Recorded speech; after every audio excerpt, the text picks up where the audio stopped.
Timmy, Yeah. it's going to be a quick episode today, my brother. We're going to make it quick. The Seahawks kick off in T-minus 54 minutes. Okay. So, I have every intent on watching kickoff. So, we're playing for the number one seed, my dog. Let's get right on to the show.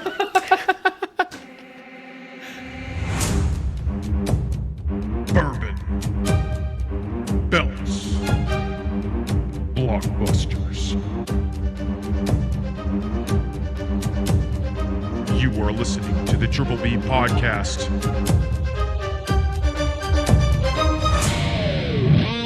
Let's fucking go. Timbo, Ryan, we're back. we are back. We're doing it. We got ourselves another episode. Just pulling up my notes here. Dude, Happy New Year. Happy New Year to you, man. Holidays was good. We ended the year with a fucking bang.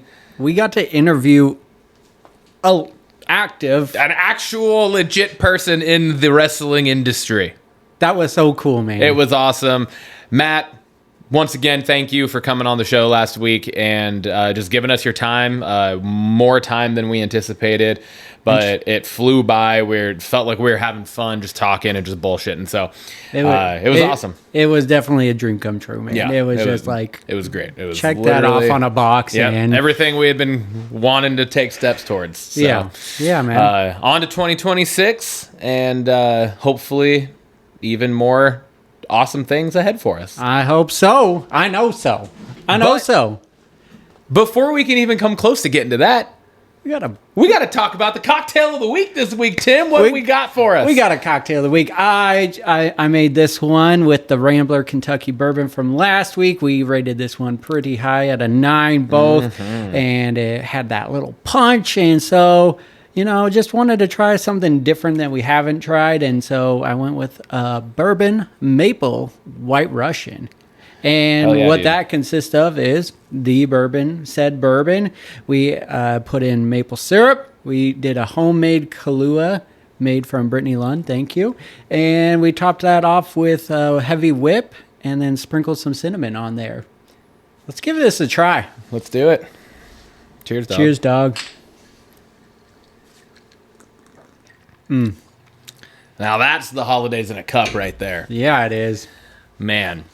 I had a friend growing up whose family, they would make Kahlua every year around the holidays. And, once we got into high school, we'd be over there and they'd be like, okay, you guys can have a little bit, and fuck yeah, it was good. And this just brought me back. I've never had a White Russian though. So this is, you just took my White Russian virginity. Thank you for that. Oh. It was pleasant. It was. It goes down so smooth. It captures. You definitely get the Kahlua in there, but that strong bourbon does make its way through. Oh, it's all there, but it's all there so well. It's layered. It's oh my god, and that's fantastic. Yeah, I'm going that's a 10. I'm going 10 as well. Yeah, it's a 10.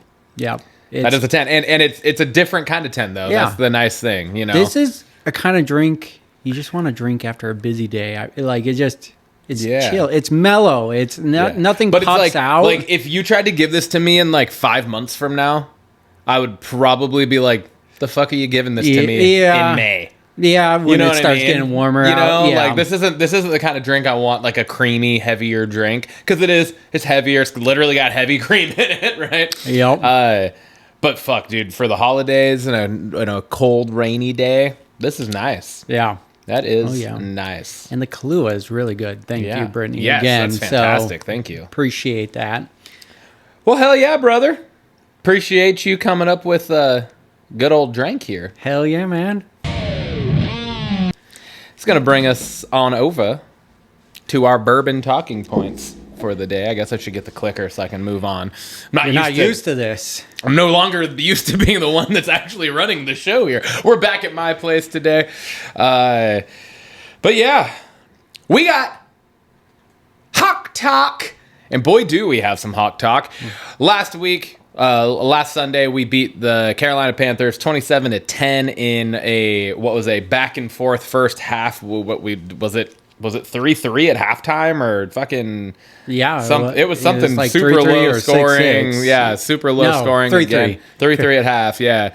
And then we kind of just went on a tear in the second half. Our defense started, we got, some really key takeaways. Our offense, while they didn't put really a full sustained drive together the whole game, they capitalized on those takeaways in Panther territory, which is huge. Yeah.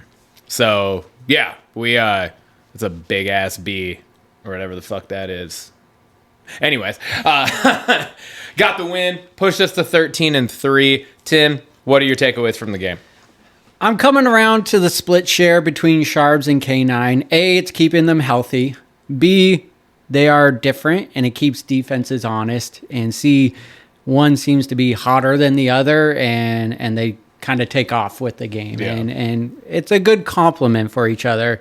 Do I wish it was K9 taking, doing his thing? Yes, but it seems like Sharps doesn't give him a full reason to just fully trust in him. And so it's been nice because Sharps really took over that second half of the game and really started taking away the clock and everything. Yeah. So I'm coming around to it, and going into the playoffs, maybe they do lean on one. We kept them healthy all year. This is the time. Yeah, for sure. I totally agree with you on that. I wrote here that the rushing attack's been coming alive lately, and I do think it has to do with them both staying healthy and the ability for us as a team to be able to, assure that. I think I am also, if it's done the way it has been the last 2 weeks now, I'm on board with it. Yeah. But it's the thing I'm not on board with is the K9 breaks off a couple good runs, and the next drive they have Charbonnet in just getting stuffed, or 100%. vice versa. And it's just like, okay, if one does have the heavy hand and they're they're starting to cook a little bit, fucking keep them in the game. Yeah. Like, you can't like a running it. There's a rhythm when it comes to a running back and what is happening in the game. And when you're only getting 3 plays to maybe a full drive, and then you're sitting for a series, it's hard to get in that rhythm and stay in that zone. Yeah. And so I think that's the part that has bothered me all year, where it's like K9 multiple times. It's like K9 busts off a beautiful run or catches a pass out of the backfield and takes it, 60 yards or whatever the hell. Yeah. And then it's like, then we see Charbonnet for 3 drives not do jack shit. And it's like, what the fuck happened to K9? Like, he was cooking. Why did we take him out? Yeah. Where the last 2 games against the Rams and the Panthers, they haven't done that. It's like K9 was cooking. They kept K9 in the Rams game, and he was a big part of why we won that game. Yep. And then Sharps last week, he was cooking. They kept him in, and he kept cooking. Yep. That's how it should go. If you're doing a running back by committee, you got to roll with the one that's fucking putting up numbers. So, yeah, exactly. Not cool him off when he's starting to get warm. So 100%. Next thing, I'm nervous every time Darnold takes a snap and where he's going to throw since that Rams game where he threw 4 interceptions. It feels like every other play is close to a turnover, and it's not all on him. It's definitely a lot to do with the O-line and the defenses we're going against. But I'm getting nervous, and that continued throughout the Carolina game, especially during that first half. So I want to see that cleaned up for sure. Yeah, for sure. I actually, it's funny that both our first 2 points have been like really kind of right in hand with each other. But I'm kind of looking on the other side of it, because I wrote, even in the face of terrible turnovers, Darnold never folds. That's true. And so it's like, I'm not nervous, because he's shown he can turn the ball over multiple times in a game. We can lose the turnover battle. We lost the turnover battle 0-3, and we won the fucking game. Yeah. And it's because no matter what the turnover is or the situation, what caused it, whoever's fault it is, any of that, our defense has the offense's back. Yeah. And then our offense, which was shown last week against the Panthers, our offense has our defense's back. Mm-hmm. They make a key takeaway, our offense punched the bitch in the end zone. Yep. And we went up 27-10. We went on a 24-7 run in the second half. Yeah. And 24-7 run in the second half. So I think, yes, the turnovers are a problem. You obviously don't want that.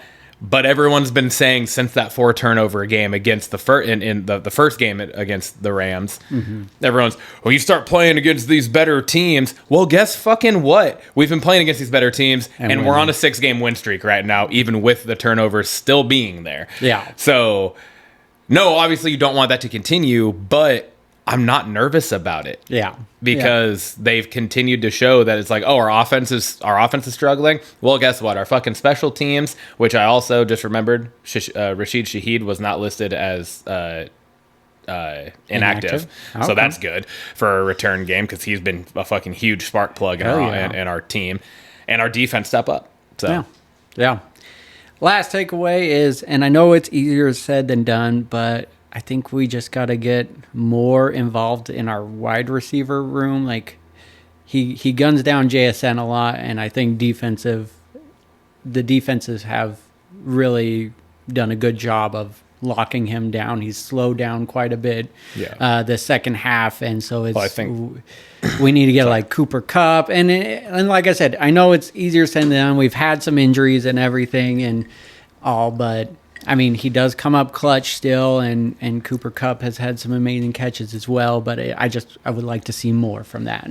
Rashid Shaheed came up big in the second half of that game last week, too. Yep. So, and that's only, fucking 4th game since we've had him or whatever it was. So it's like, it's coming alive at him. Unfortunately, Torrey Horton is done for the year. They announced that yesterday. Yeah. So that is a huge bummer because that would have been nice to have Torrey Horton back in that rotation too. But we have Derek Young back also. Got Bobo. We got Bobo. What's the other? Is it Cody White? Oh yeah, Cody White. I don't think he was listed on that either. So I think he's good unless he went to IR. But regardless, yeah. My last one was just, dude, our fucking defense is elite. Mm-hmm. Yes, our defense is elite, and there's no other way to look at that. The reason that our team is so confident is because no matter what happens in the other 2 phases, everyone can trust our defense, and our defense has, they've bent a few times, and I think you could argue maybe that they broke once, but even in that situation, and that was the Bucs game, even in that situation, we still had the opportunity to go win the game. And it was just a really unfortunate fucking ping pong style interception off of a helmet. Yeah. Right? Like, fuck. Or pinball, I guess is the right term. But still, like, our defense is fucking really good, dude. Yeah. And this is with how many fucking injuries we've had on our defense throughout the year, too. We've been playing backups at multiple positions all year. Yeah. There is very few snaps that we've had this season where our entire starting defense has been on the field. Mm-hmm. And outside of Kobe Bryant being out for today's game, our defense is pretty much full fucking strength. Yeah. So, and Ty Okada has shown he deserves to be on that fucking field anyways. Yeah, so he's been a difference maker for sure. I love Kobe Bryant, but Ty Okada, like if you're telling me that we have to start a backup safety and then Ty Okada walks on the field, I feel a lot fucking better about that situation. So, yeah. That's that. Right. Next up, as stated already a little bit ago, in about 42 minutes, we're playing the Niners for the division, for the number 1 seed in Santa Clara. Yes. What's your one key? What's the one thing you think that we got to do? I said our O-line just needs to come through. I'm not worried about our defense, obviously. Like you said just a second ago, it is elite. If the O-line is good, I have no fear in Darnold locking in and being able to drive this offense. So that's what I got. Similarly, if our offense can put a game together, we win. Yeah. If our offense can put a clean game, is honestly what I should have said. If we can put a clean game together and we can limit penalties and turnovers, we're winning this game. Yeah. Because they have the number... I think it's like the number 5 offense per EPA. Mm-hmm. We have the number 2 defense per EPA, but then we have like the number 8 offense per EPA, and then they have like it's like in the 20s for defensive EPA. So it's like it's going to be our defense versus their offense kind of juggernaut battle there. Yeah. Sure. but I'm going to take our defense every time in that situation. Yeah. I'll always take the defense. But then you go our top 10 offense against their bottom of the league defense. If our offense can put a game together, we win. And we have the number one special teams in the league. So there's that too. Still going to be a nerve-wracking game, but... Yes, absolutely. But I'm sure it's going to come down to the wire as they always do. Would love to take this one. Absolutely. Well, that's bringing us over to our next talking point. New Year's resolutions, Timmy. Do you have any? What are your plans? What are your goals for the year 2026? I jotted down a few things. So professionally, I want to position myself to become a store director by the end of this year or very early. Positioning myself should get me there, at least to be there next year. Personally, I want to maintain our wellness journey by working out 3 times weekly. I want to plan a vacation to a location with Haley and actually go. Like the last couple years, we haven't really gone anywhere, so I'd like to do a vacation with her to a location. And then get my landscaping in control around my house. It's no easy feat, but I would like to attack that this year. Podcast-wise, I want to get a minimum of 3 special guests. Like, I want to shoot for 3. I like that. That gives us 1 for every 4 months. So that's what I got for that. And then kind of double our listeners is a year-end goal. And so whether that be more social media, whatever it is to get more, that's what I'm working on this year. What about you? I didn't write down as many things as you got, but I do got a couple things. I love the podcast stuff. Honestly, I didn't even... Stupidly, didn't even think about that. So I like where your head's at with it, and I agree with those things. Professionally, for me, kind of not similarly, but it is like something that would give me like a pay raise and stuff. I looked into it 2 years ago, started the process for it, but then, I guess not 2 years ago. It was last winter, 2024. Started the process, but then with the governor change and everything, we weren't sure what was going to happen, and there was talk of the potential for national board stipends to go away. And so I started working on my national boards, but then I was like, I'm not going to put the money and time into this if I don't even know if I'm going to get paid for it. Yeah. So it was like, we're going to wait. Me and my buddies were like, we're going to hold off. Let's wait until, we find out if it's actually staying or not. They stayed, so I'm thinking this new cycle around, I might actually, I guess it wouldn't be I guess it would be like working on it right now. So maybe I'll probably be looking into starting it in the winter. Yeah. And then it would be for I would get it in 2027. Okay. So, but still, there's that. And then just when it comes to our wellness journey, I said similarly, I want to make sure I'm maintaining that, but I have a new kind of way I'm going to approach it. Because I've just been tweaking things and hurting myself doing what my workouts in the weight room have been. So I'm going to go back to just like my HIIT style workouts, the 2 days a week that I'm in the weight room for school.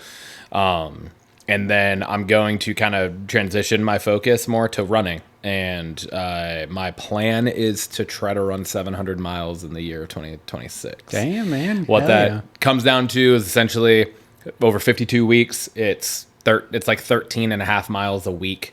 Okay. It's a little less than 13 and a half miles a week. It breaks down to like a little under 4.5 miles if I were to run 3 times a week. Okay. So if I were to run 3 times a week, 4.5 miles each run, that will put me over it. Okay. At the end. So, and then that gives me a little bit of leeway too. I know like if I'm struggling a week and I need to only run like a couple miles here and there. Vacation, whatever. Certain things, So I'm going to start that. I'm starting that journey on Monday. Sweet. So, hell yeah, man. So yeah, I thought that was something to kind of give me. I haven't really hurt myself. I've been sore, from running and whatnot, but I haven't really like hurt myself to where I have to take time off because of it. Yeah. So I just kind of want to focus on that. And I feel like that's where I've seen the most like change too when it comes to weight and just like the way I'm feeling and stuff too, is just when I've been like doing a lot more cardio. So I'm going to focus more on that. And I also want to I want to actually, I've said this so many times, I want to actually buckle down. I want to start doing yoga a couple times a week because I know that will just help my body feel better. Yeah, for sure. So hell yeah, man. That's that. And I guess the last thing, me and Lindsay are doing outside of cocktails for the show. I'm doing no added sugar. Okay. And I'm going to try to do that until we go to Leavenworth at the end of February. Because I'm going to get an ice cream when I'm in Leavenworth. I'm not saying no to, I think it's called Whistle Punk ice cream place there. But then after that, then it's like get back on and keep going kind of thing. So just trying to stay away from added sugar and trying to eat just like whole foods, trying to stay away from processed stuff. So all around, just trying to make some more changes to just continue to benefit the wellness body. journey. Yeah, the bod. Bringing us on over to Best. Ding, ding, ding, ding. Tim, what do you want to talk about? Going to talk about Monday Night Raw. I got to talk about that Punk and Braun promo to open the show. I thought it was great. Braun is rising to the moment, and I think that this Punk feud has really helped elevate him. I don't think he's ready to be champion. I'm not ready for Braun to be champion. It would be hella shocking. But this is definitely getting him there a lot quicker than the path he was on at first. So I'm really digging it, man. The promo back and forth, it was just like, I was on the field with Lamar. We're not the same. And Punk is just great on the mic as well, and he just eggs it on, and they had a great back and forth, and I'm here for it, man. I'm excited for Monday Night Raw to see their championship match, because it should be good. I know there's going to be interference and everything, but it should be a solid match. Yeah, for sure. I totally agree with that. I think this was easily the best promo that Braun Breaker's given since the removal of Seth. Yeah. Right? Or just in general, in all honesty. Like, I think this was the best promo he's given that I've seen. They did away with the goofy bullshit antics in this. There was none of the weird take your straps down, put them back on, or take your shirt off for no reason, like just because you're getting all hyped up. Like, there was none of that. It was just straightforward one-on-one promo back and forth. There was no interference in the promo, no attack, nothing. Yeah. That started clean, ended clean. It was across the board. It was solid. Yeah. All right. I got to talk about Gunther.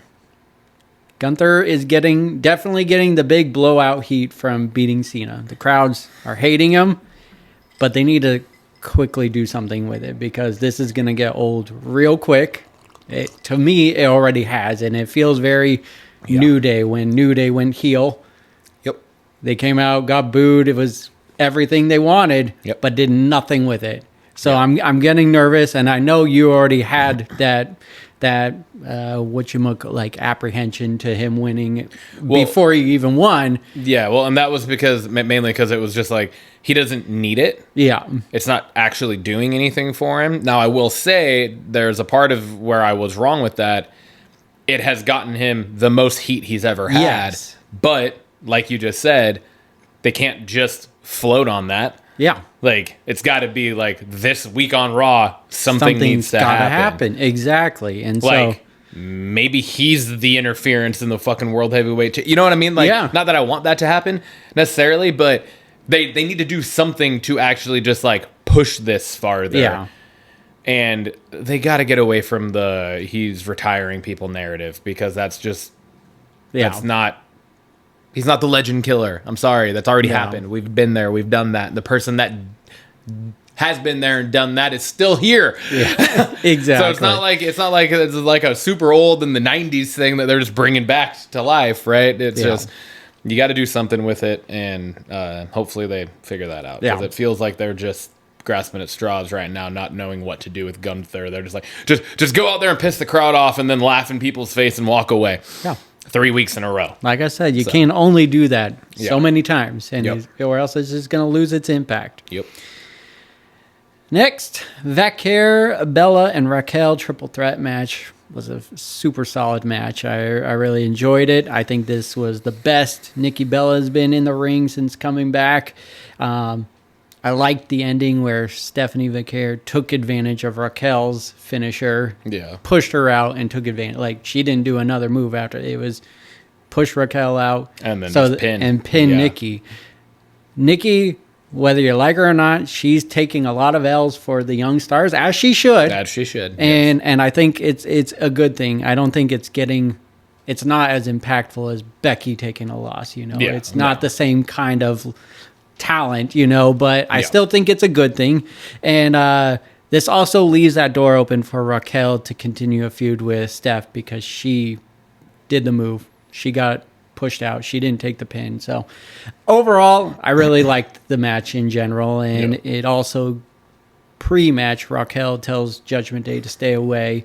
So it just kind of keeps that going too. And they did. Yeah. In a triple threat. Yeah. They stayed away. Right. So I just huge. I like what's going on in the Raw women's division right now, and that match was solid. Yeah. Super happy, obviously, that Stephanie kept the belt. Because I was nervous. Because I was like, the two, arguably two biggest stars right now in the women's division. I was like, they're going to fuck up both title runs this year in Tiffany Stratton, who we haven't even fucking seen since she lost. And then I was like, now they're going to end Stephanie's after this. And they just they have done nothing but just shit title runs for these two inarguable stars. Like, fuck. And then, so they had her win and I was like, fuck, thank God. But now it's like, okay, we got to move on. We got to get Stephanie back here into an actual fucking feud, into an actual angle here. Not this push and pull between someone who never had it and Raquel Rodriguez, who has the potential, but I still don't think she's there yet. Yeah. So, yeah. And in my banger spot, Usos winning number 9 is so mighty fine. Yeah, man. That's number 9 together. Jay has a couple more because he's won it with Cody and whatnot, but still, number 9 is the Usos. I'm a little bummed that Dragon Styles didn't get to keep it a little longer because they were having banger matches and they were actually defending the titles for once. And so it felt good. But to lose it to anyone, I think the Usos was a perfect choice. Yep. I think the Usos is the perfect way to just carry the Raw Tag Team division going forward. It's all good things. And this also gets Styles out of a tag team and focused onto his retirement year into singles division where he belongs. Because 100% agree. When we talked about him winning, we are kind of like, this is not how he should end his career as in a tag team, you know. So and to take that a step farther, it also gets this weird funk off of Jay too. Yes, 100%. Jay's been in this weird push pull funk, and I was nervous that whole fucking match. That I was like, things were going really well, and I was like, he's gonna spear Jimmy. Mm-hmm. I was like, we're gonna get the fucking this Uso brother turmoil that we've gotten so many times before, and they didn't do it. And then the ending of that match was fucking legit. It was so solid. The fucking double super kick to fucking AJ. Yeah, I was like, oh fuck, dude! Off the rope when he went for the style, the phenomenal forearm, phenomenal forearm. I was like, oh damn, that was almost as brutal looking as Shelton Benjamin taking the sweet chin off the rope. It wasn't as far, obviously, and wasn't quite as intense, but I was like, oh shit, the double, they connected. It looked good. Yeah. And AJ ate it so well, and then to hit the 1D for the win, I was like, fuck yeah. And for it to be Jay getting the pin, I think it was I think all around it was huge. Yeah. It was awesome. That also opens the door. Like, we already saw New Day versus Usos again, but you know, we talked about some dream matches we'd like to see down the road, and triple threat, Hardys, New Day, Usos could happen. It's possible. It's possible. It's possible. Fucking how fucking awesome would that be? God, that would be. I think even beautiful. Matt Hardy sent out a thing on a tweet or something. What if it ended up being like you get the Hardys with all 3 titles, TNA, NXT, and and the Raw tag? That'd be fucking legit. All right, well, that's bringing me on over to SmackDown then. Got to talk about it. Randy Orton returns. Yes, he did. It was that was a little unexpected for me. I know you I don't know if it was No, it expected was for you. very, Okay, I was very gonna say, I know unexpected for you me. follow other things online that I don't follow, where I try not to see look glimpses into of that. things. Okay, I try not to, but yes, I was do like, come across oh shit, it. his music hit. I was like, fuck yeah! And it was at the perfect moment when Miz is going off talking about he's now the locker room leader.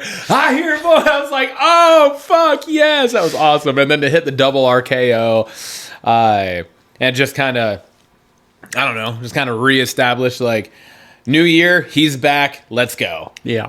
And like 2025 was the year of Cena. Feels like this could potentially be a kind of like a year of Orton, potentially. I don't know. He's in phenomenal shape. Like, I would love to see it. So Hell yeah, man. I thought it was great to see him again. He's got a presence on the screen, and it always comes across. The crowd loves him. Perfect segment to bring him back with the Miz, just from the comedy aspect of it, just how he quickly switch it. We're the locker room leaders, and we're the faces of the company. Miz K.O. So I love good. that. And then we get the I liked it. I loved it. It was great. My next thing, Sami Zayn also returns. Last time we saw him was obviously in the crowd at Cena's final match, and before that, we hadn't seen him for a while, really, since he lost the Survivor U.S. Series. Right? Oh yeah, I guess, Survivor Series. War Games, right before. Yeah. But it kind of just, and this will lead into the question of the week here. Yeah. But I was so fucking stoked when his music hit. And he came out, and then I was like, oh, fuck yeah, because I love Sammy. Yeah. And he's talking, and he's saying all the stuff. And then he talks about his son, asking him why they call Cena the Never Seen 17. And then he says, well, it's because he's won 17 world championships. And at that moment, I was like, oh, it's starting. Sammy's fucking quest it's on. Mm-hmm. I was like, and this is lining up perfectly for what my prediction was. Yeah. Outside of Seth Rollins injured now and no longer the world heavyweight champion. But my prediction of Sammy potentially headlining WrestleMania, it's actually very possible now. Like, the seeds have been planted, so that pathway has been paved, and it just made me so excited because I was just like, fuck yeah. And then the Trick Willie spot come out, and the promo there was fucking phenomenal. But Sammy's retort to it was even better. The whole thing was Sammy's gold. retort to it was even better. The whole thing was gold. It was great. I'm loving the NXT call-ups. I'm loving that the crowd is knowing who they are. So whatever they've changed, and I think it's getting more WWE people on NXT shows from time to time. It's helping, but it's been great. I love the Trick Williams thing, but Sammy was great. I love his promos. His passion just is bar none on the mic, and for sure. And when he said that, I was like, oh, and I already asked the question of the week. We'll get to that, but I was like, this kind of leans into that. Yeah. Well, it was funny because I had literally read the agenda and saw the question last night while I was watching SmackDown. I was like, oh yeah, good question. Or no, I had read it earlier, but then I went back to it. Yeah. And was rereading it last night. I was starting to put my notes together, and I was thinking about it. And then that was pretty much when Sammy's music hit, and I was like, it's happening. So. Yeah, man. Hell yeah.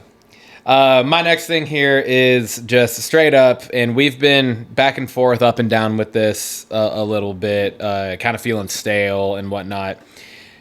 I think most of, outside of the one kind of qualm we've had with it the last couple of weeks of Cody like searching for him backstage is just kind of annoying and old. But the rest of that whole segment with Cody and Drew cooked. I thought it was great. Cody comes out, he's given his little spiel, and then Drew comes on, and Drew is he's perfect. He's fucking perfect in all of this. Forces Cody to get to the back. Drew, does a little Wile E. Coyote action on him or I guess Roadrunner action on him out into the ring. Yeah. And then the lighting of lighting the picture on fire, dropping it in the garbage can. I thought it was gold. Yeah, man. I really did. And we knew we were going to get the basic straight up wrestling matches, the first stage of hell, which is fucking boring and stupid, I think.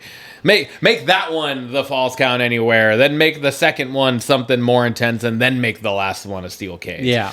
I was hoping, because he said old school steel cage match, that it was going to be straight up escape or nothing. Yeah. Yeah. But they didn't say that. So Yeah. I assume it's still going to be able to do a pinfall or submission inside the cage, which Yeah. is stupid. But Or go out the door. yeah, or go out the fucking doors. Ask Jesse Ventura how he feels about that. No, Drew McIntyre is carrying this feud like since the beginning, Yeah. and he just does not miss. He is so good as a heel, and it probably won't happen, but I really want him to win the title. He fucking needs to win the title here. I want him to win the title so bad. He needs to, because then it gives the opportunity for the Sami Zayns, for the Trick Williams, which I guess Trick kind of came off as a heel. Yeah, character. I think he's gonna be the Yeah, heel. but still, I don't know. I just Yeah. people cheering for Trick Williams, right? Yeah. So it like kind of gives you that opportunity. The Ortons returning, Yeah. like all of these things kind of sets the opportunity when you have a heel champion Yeah. to be able to do. I mean, this. Cody right now is giving off Roman vibes. Like you can know who can beat him, who can't. Yeah. And so Drew is that one guy where you could he could beat him. Yeah.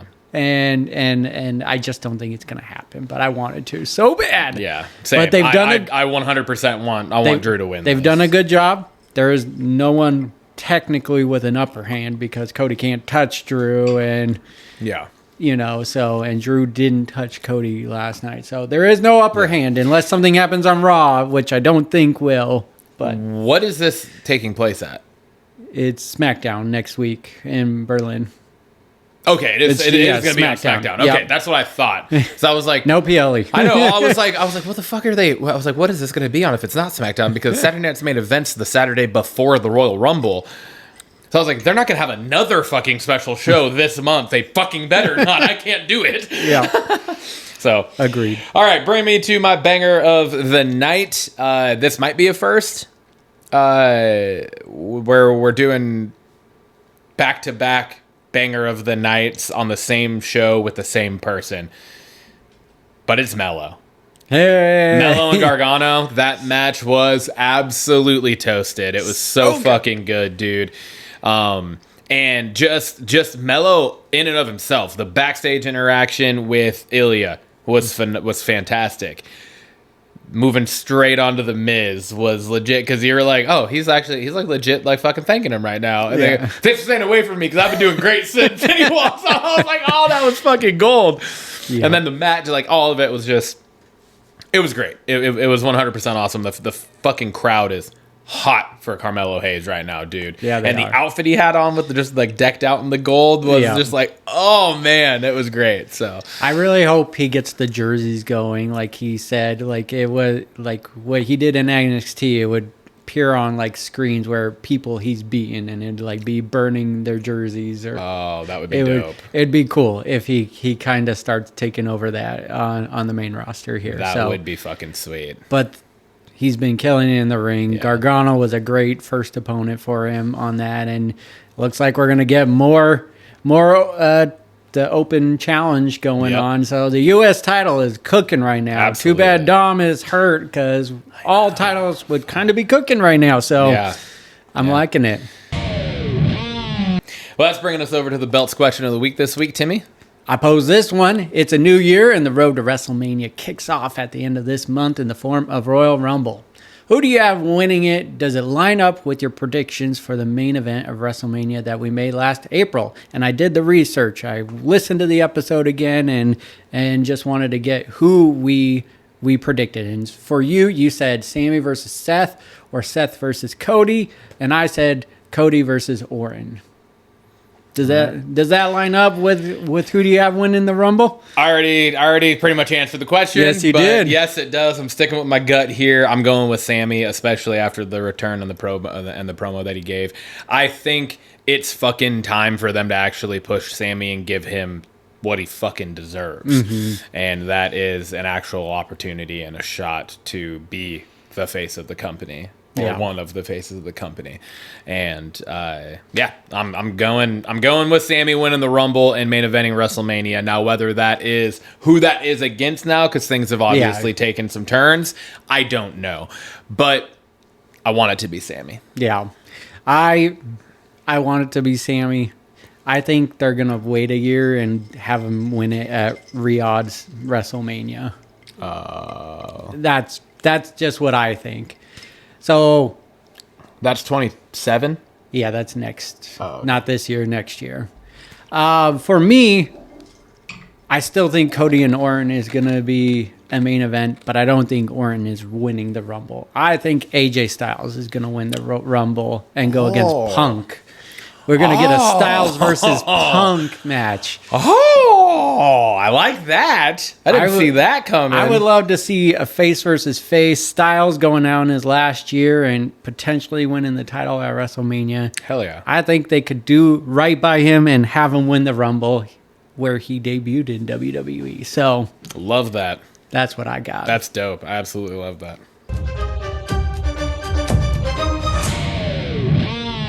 That's going to bring us on over to Blockbusters! action. Bring us on to our focus features. Timmy, you're up first. We got Shrinking Season 3 coming out in the end Sure of this fucking month. do. I watched the trailer for this, and I read about like when they first posted it before I even looked at our agenda, and I didn't even try. So as soon as I was watching the trailer, I was like, Tim already has it on. I was like, I'm not even going to try to put it on. And sure as shit, I opened it just to check. You had it on. I was like, for you, I feel like you had like a fucking alarm set on your phone for when the release date of this was, and you woke up at like 1:30 in the morning to watch it and put it on or something. I knew that I was like, I have no shot. It's already on there. I'm so ready for this show. It's one of my absolute favorite shows. Absolutely. Same. It's the happiest, like, you just have happy feelings, but it also punches you right in the gut. Yes, it does. Kicks you in the nards. It has On a regular basis. every feeling. But with like a clown face on. Yeah. Like it kicks you in the nards, you know? Yeah.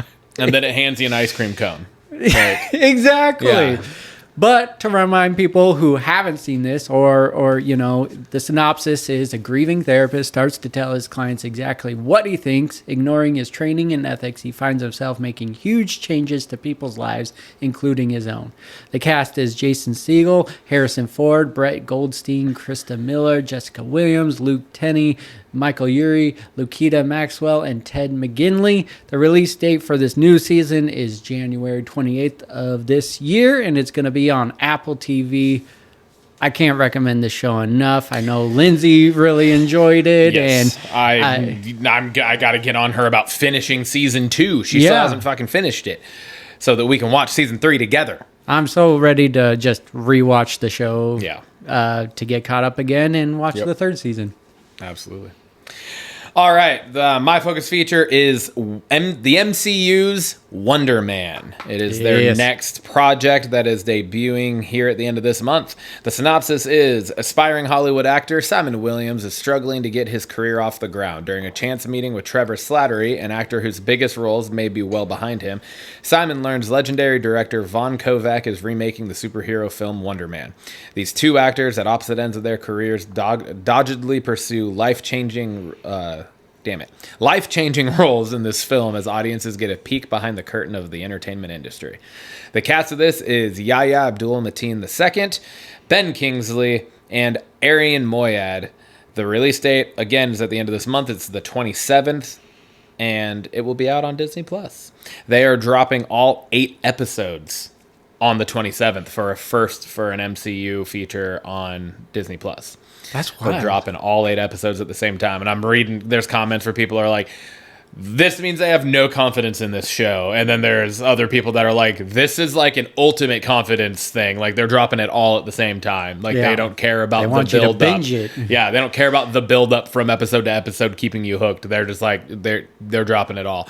So I'm like, I don't know. I thought the trailer looked fucking fantastic. It was funny part. I mean, Trevor Slattery, Ben Kingsley's Trevor Slattery is back for the 4th time, I love and he's just fucking funny.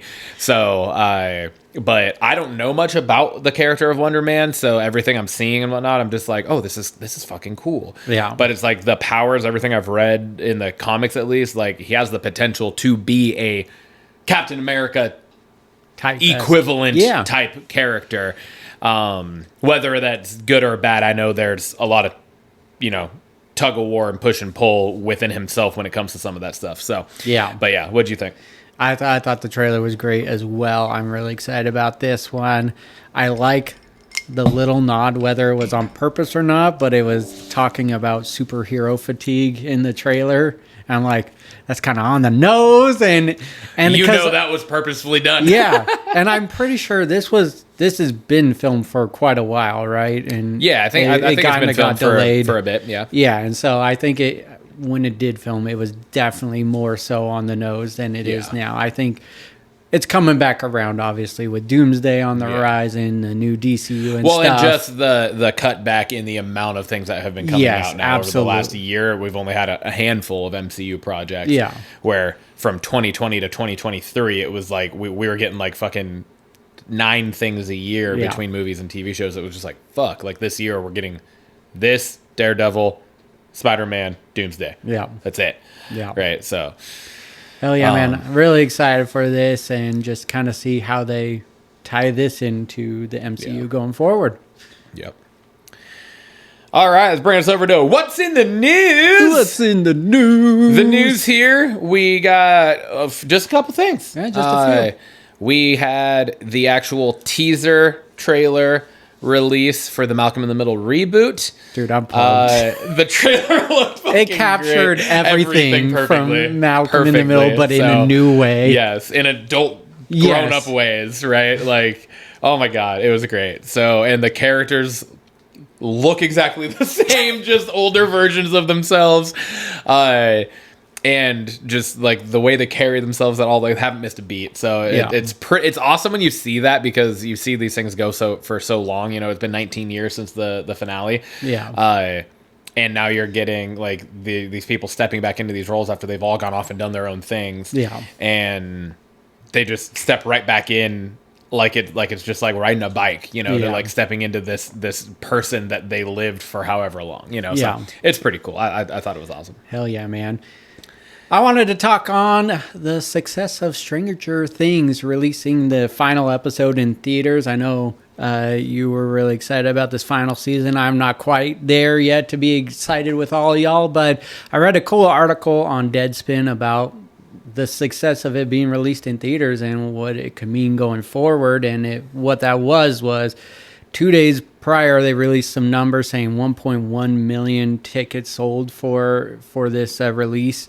And all that money, it was like $20 concession tickets, went straight to the theater. So it's not Netflix capitalizing. This is just money for the theaters, which is a huge thing. And I'm sure I think the article talked about wanting to do this more often with some of the things getting released. But it's a good sign for the theaters and everything, and just being able to do that. And then it was just, I think they were just talking about it. It succeeded 25 million on the one release night for it. So just really exciting for that. Yeah, it's awesome. I mean, it was a 2-hour long episode, so it makes sense that people wanted to go see it in the theater because it was feature length, man. Yeah, and fuck.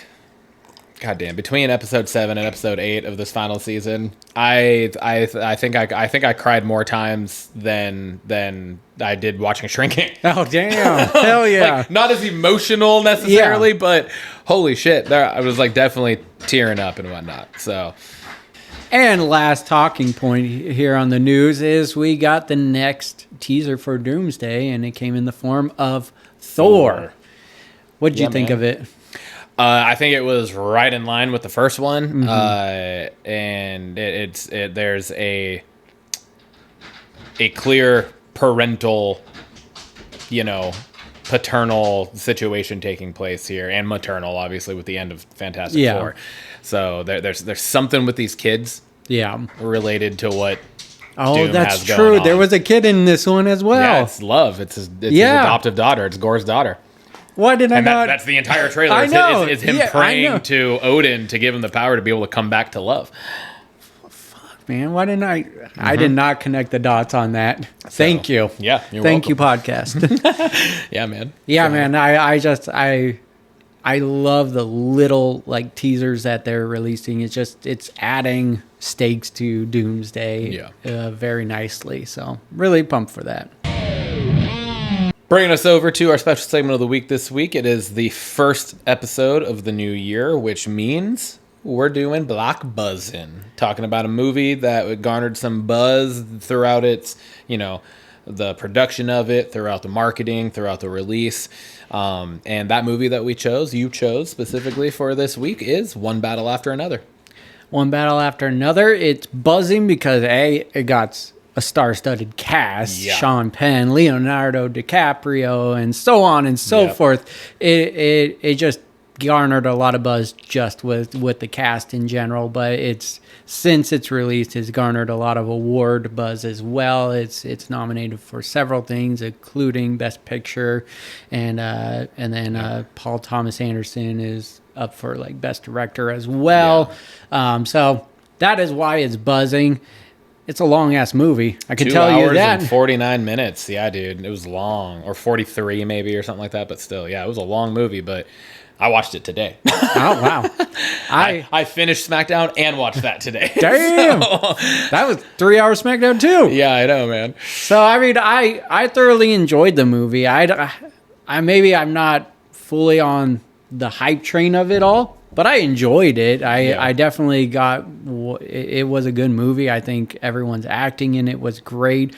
I laughed a few times, but it just what I really liked about the movie was like the music score throughout it, and I think that's one of the awards that it's up for is the music. It was constant throughout the whole movie. There was very limited no music going on throughout it, and that had me like going along with it. It was just like, all right, I'm following along with it. And I thought it was beautifully shot. Leonardo DiCaprio he's a show stealer in it. He's so good at what he does, and he can fit any character.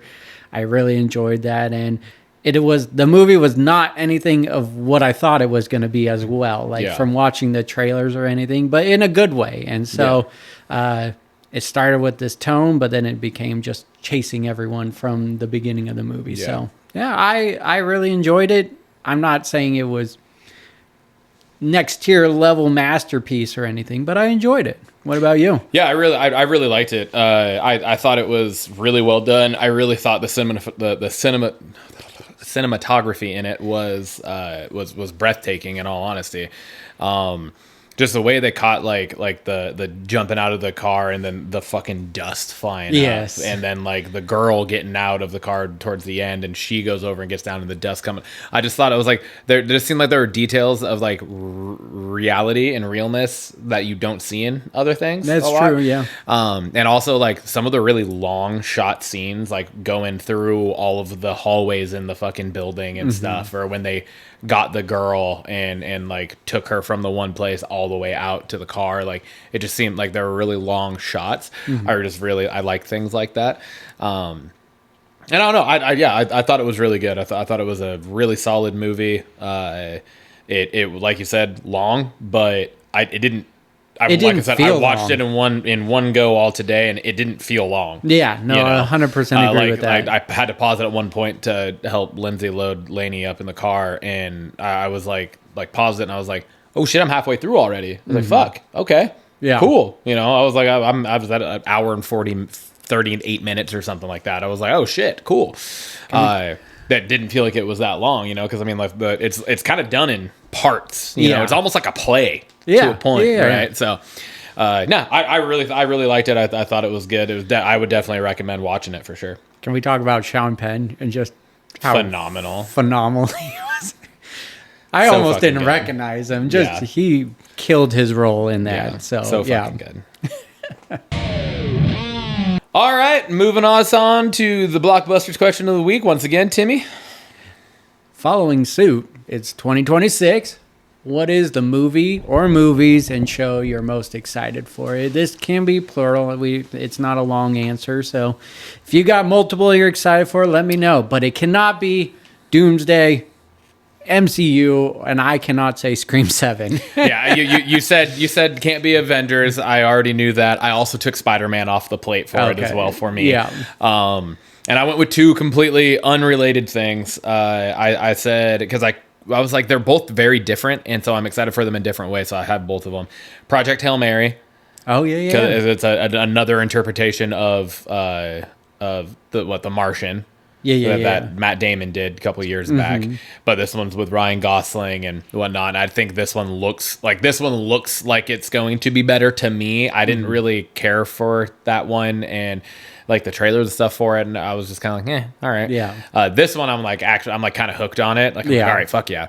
And then the other one is the Hunger Games: Sunrise on the Reaping. The trailer for that looked so fucking good. I wish you could have been on that episode for us to talk about it. But it looks phenomenal, and I loved the original 4 movies. Not a reader, didn't read the books. I'm a watcher, so I like the movies. And so I'm very, very much excited about this. Yeah. What about you? I got a few, but Crime 101, it was the one with Chris Hemsworth and Mark Ruffalo. That trailer was so good. I'm really excited for that. And then Send Help with Rachel McAdams and the next Sam Raimi movie. Yeah. Just seeing her in that role was so creepy and everything. So yeah. And then for show, this was a recommendation you gave on our show, but His and Hers, that Netflix show. Yeah. Just the trailer sold me on that. Yeah. Looks so solid. So I'm really pumped for those things. But 2026, there's a lot of things on the docket coming out, man. So it's gonna be a solid movie year. We're gonna find ourselves at the cinemas a few times, I'm sure, throughout this year. So that's another goal I would like to do this year. Get to the cinemas more. Yeah, for sure, man. Well, episode 83. Cheers, dog. All right, cheers, dog. 2026.